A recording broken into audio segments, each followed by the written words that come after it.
We were quiet for a very long time. I mean, we really didn't show very much of Alan Wake, and it was amazing to see so many people following Alan Wake. And from our heritage, from Max Payne, we had a lot of fans that were consistently checking out what's new on alanwake.com, writing on the boards, and there's a lot of anticipation and expectations out there. I totally understand the perception that it has taken a long time, but we really wanted this game to fulfill its potential and really meet the expectations of all the fans out there. We've done an endless amount of research on this title, so the background research has been meticulous. We've looked at things such as ghost towns in the Pacific Northwest, tornado behavior, even the architectural integrity of these buildings. We even have a landscape architect who's worked to make accurate landscapes. And we did several trips to Pacific Northwest with the art team, and myself and lead game designer Mikael, we drove about 2,000 miles around it for a period of almost 2 weeks. We came back with over 40,000 photographs that we are basing the environments and models on. We went to see places like Astoria, where the movie Ring was made, and that's a very typical Pacific Northwest coastal town. Twin Peaks was shot at North Bend, which is not that far from Seattle. We took a lot of reference material from there to get that small town feel and what it really means. The story has fantastic elements, but it has to have its roots deep in reality. What does a light switch in small town in this part of the world look like? And when you have photographs, you have something where you can make art very much more quickly, and it becomes so much more somehow tangible. We've looked at NASA star maps to make sure that the stellar constellations are correct in the night sky. So there's a lot of intricate detail. Not everybody will realize these individual details, but I think they come together to form a whole package that's just a living, breathing, credible world. One of the most impressive places we went to in Oregon was Crater Lake. I remember the moment when I walked on the edge of the cliff. I wasn't expecting much. I have to say my jaw dropped because the water was so blue, huge, absolutely blue screen blue. This location was the inspiration for Cauldron Lake, which is very pivotal to the story. There even is a lodge on the edge of the Crater Lake, and we have our own version of the Cauldron Lake Lodge. The technical requirements of such a big game mean that there's very few off-the-shelf solutions that you can purchase to achieve the vision of the creative guys. As such, we've needed to build our own tech from the ground up. There are some great solutions out there like Unreal Engine and Havoc, but none of these would have provided what we needed. A great example is with the Havoc physics engine. We've taken that, it's a really great piece of software, but it doesn't go as far as we need it to go. For example, Havoc includes an off-the-shelf vehicle solution, but we needed to take that and rework it from the ground up to provide the feeling that we were looking for. When I got to see some of the materials Saku showed me of Alan Wake, that actually hit me that we can do pretty much anything with this game. Sort of like we can light it as we like, we can use the cameras we ever want, we can pretty much do everything with the Remedy game engine because it's so incredible. In this game we are working with huge landscapes and environments and really trying to catch the right mood and atmosphere. So we have a really huge game world and we need really good tools to create a nice atmosphere for the scenes and for the game.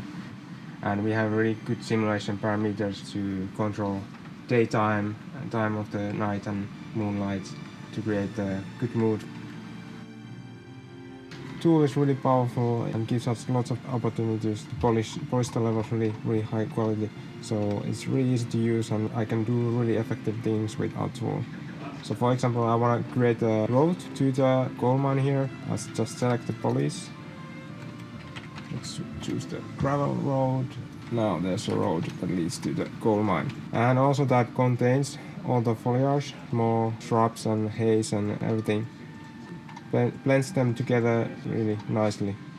You don't have to do that much hand work to create a really nice looking road through the forest. Also, it's really easy to create fields or cut down the trees or plant trees. So, for example, we have here a huge forest valley. I want to have a field here, so I just select the area where I want to create that and just let's have a cornfield and maize even there. So now there's some UFO circles and cornfield there. Also, you can add assets into the level really easily. And there we have a red pickup truck. And you can place also other prop items really easily. And now we should have a grain silo. The ambience presets allows us to control different kind of weather effects for the scenes. So we can control the fogginess of the levels, how far you can see, also different kind of other weather effects like the cloudiness, making the scenes look really nice. And also we have a lot of control over the different kind of post-process effects to make scenes look even better. Oh, it's really dark and creepy night now. With the first games that I worked on, Max Payne 1 and Max Payne 2, we were really limited by a lot of the tool set and the ways of delivering the story and the environments. With the Xbox 360, we're able to harness a lot more power, and we have a uniform platform, so we don't need to worry about a lot of the compatibility issues that we did with the first Max Paynes. What we do have, for example, is this large 100-kilometer space that we can stream, and a lot of the fidelity of the graphics and the audio bring the world to life. So we're getting closer and closer into areas where graphics are no longer such an issue, or lighting is no longer such an issue. It becomes more about artificial intelligence. It becomes about the delivery and the acting of these virtual actors, and more about being able to cross that uncanny valley of you have somebody who looks awesome or looks very realistic, but are their reactions always going to be as realistic as you want them to, and so forth. So I think the challenges are changing as we go forward. Artificial intelligence is a very broad term used to describe a whole variety of different issues. For example, if you think about what a monster needs to do in the game, it needs to perceive the world, it needs to figure out where the player is, figure out tactics of how to approach the player and how to attack him or flee from him or dodge behind cover or do all the other various things that make it feel like there's some intelligence in the bad guy's head, which is a very big task. Take, for example, a typical enemy in the game, a Taken. It will probably start out with a concept, one of the concept artists, and it will go through to a modeler who will build the mesh for it, which will then be mapped to a set of bones, which is like its skeleton that it uses for animation. That'll go further to an animation team, which will build up a set of animations for it. The animation program will help implement those animations. And finally, when there's mesh and the animation set is ready to go, its behavior is set up by another programmer, an artificial intelligence programmer. And finally, it can be placed by the level designers in the game. The level will then get converted to what we see on the disc, and then more programmers further translate what's on the disc to what you see on the screen. So my job is basically to take all the animations that the animators give me and put it all together. So I'm sort of a spindle in the middle of the net, making it all work. I first get a rough version from the animators. I use that to plug it into the game, make everything work. I send it back to the animators, make them a build, and they can continue iterating with that to make it look good. So most of the animation is based off of motion capture, at least for the human, normal characters in the game. We're really trying to capture the fact that they are normal people. For the Taken, there tends to be more of an emphasis on keyframing. It's done off of video reference that we shoot and keyframe based off of that. So it gives a little more of a fantastic sense with the animation, but it's still grounded in reality. A big part of animation is not just creating the animation itself, but seeing how it interacts with the other animations in the game. And the only real way to tell that is by playing the game over and over. But in this kind of arena, we can just jump right in and test the animations right away. We don't have to go forward to the part of the game where this character appears or anything like that. We can just jump right in and look at a character without anything else in the way. As you can see, this is not our in-game lighting. This is just something that makes it easy to see what the characters look like and just focus entirely on the performance. So this is kind of our little animation playground. We can drive our car around or jump on top of things, run upstairs, go to the convenience store. One of the keys to doing good motion captures is a lot of planning, knowing exactly what you're going to do. And you don't really go in and mocap just one or two animations. You try and get a big chunk of them together, know exactly what you're going to go for, and then go in and shoot it. You have somebody directing, somebody operating the mocap, and an actor in the suit. giving the actual performance. He's probably kidding, Birch. He's got a great sense of humor. Just ask Sinclair. Overall, we have a couple of dozen of rather central characters. This is part of the Lost America, like you have this 50s style diner where you have the outfit of a waitress, you have these logger types, you have this park ranger, quite soft man actually, very keen on coffee, keeps talking about coffee. Try the coffee. Just don't blame me when you fall in love, because it'll break your heart when you have to leave. We have Barry, who's the agent. Everybody loves Barry. So we sort of wanted to find a character who could be the sort of comical sidekick of Alan Wake. Obviously, when you have so much voice acting, that's one of the key storytelling methods. You really want to focus on casting. I think the hardest cast we had was Wake's wife, Alice. We had about 200 ladies to read for the role. We knew that Alice is a very important character. That's the main motivational reason for the player, just as Alan Wake, to work in his world and try to get his wife back. So the character needs to be in a very short moment of time, and in the flashbacks which Wake has, all those moments have to be really deliver in order to make people emotionally caring about Alice's well-being. We want to make kind of characters that are more than that just kind of cardboard cutouts or caricatures. We wanted to give them depth, and since Alice doesn't have that much screen time, it's a difficult thing. We wanted to make a strong female lead, and in some ways we saw that out of the couple, she is the stronger one. That's the reason why the New York flashbacks came into the game. We needed to show their relationship and show everyone that she is worth saving.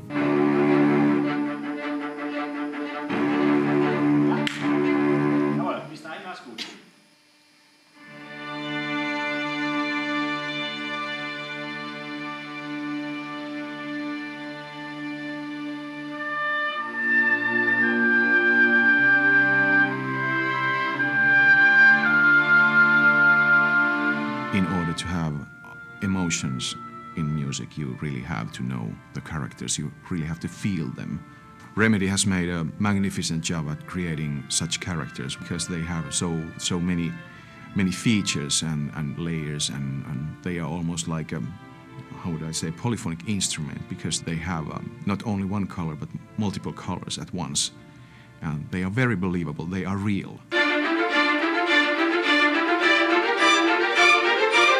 For instance, Mr. Wake's instrument could be considered as guilt in the beginning, which then evolves into determination, and then only in the later stages of the game it becomes action. And Alice, she bends but she doesn't break. Without Alice's flexibility, they probably would have divorced or parted a long time ago. And then there's Barry, which is one of my favorites because I find a lot of myself in him. He's kind of hiding everything behind his jokes and his manly posture, and he obviously has some issues. So it's those very believable and human things that I like to put my fingers onto. I felt at some stage I even used scoring Alan Wake as a psychological relief to myself, letting out some demons. Oh. It was really touching to see orchestra playing some of my cues, even though I used string samples when I composed music. It's a totally different dynamic level when you see and hear dozens of people playing the same note and really concentrating on what they're doing. You could feel the combined emotion of all these people.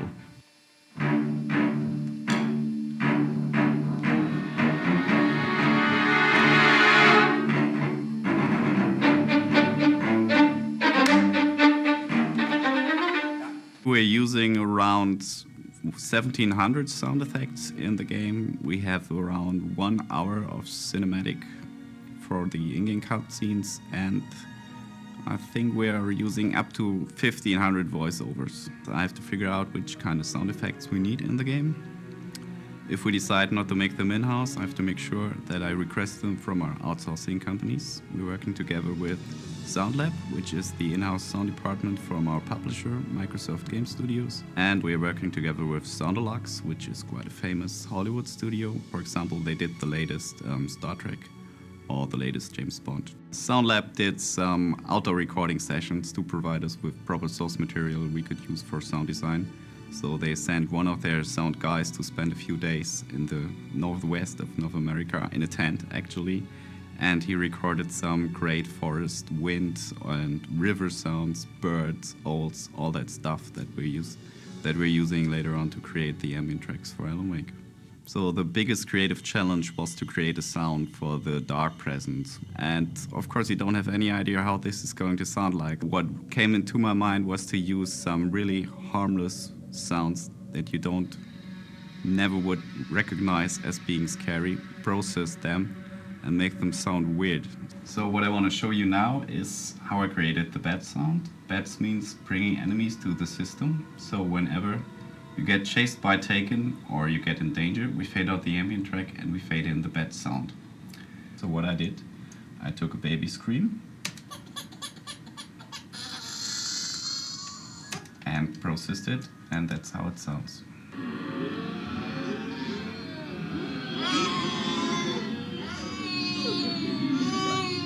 So another one I took is some baby kittens.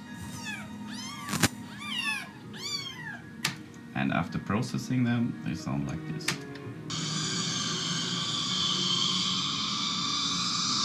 So these sounds combined, and some other sounds as well, sound like this.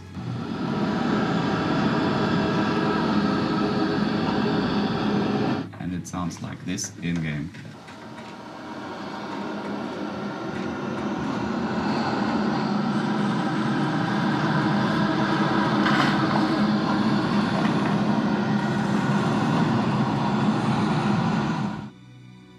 From the very beginning, when we were starting to think about the game and franchise as a general, we knew that we want to create something bigger than just one game. The success of Alan Wake will really define where we go with this, and clearly we have a lot of story to tell and we have a lot of things to explore, and we always set out to build something much larger than a single game. But clearly it will be defined by the success of this game. So we're doing some downloadable content which will peel up the mystery and share more of the creative vision that we have for Alan and continue his journey. But from the very start, when we started thinking about it, whether we should do it or not, we decided that we don't want to do it just for the sake of it. Not just because everybody else is doing downloadable content, but you know, it has to be something that people will really enjoy. So it's going to be a great bridge between Alan Wake 1 and hopefully what will be Alan Wake 2. And I hope everybody out there will really enjoy it. We like to kind of use pop culture and borrow from pop culture in our games, and the best possible thing, which has already happened with Max Payne, is to have these games become part of that pop culture that other people will find inspiration in and borrow from in their own works.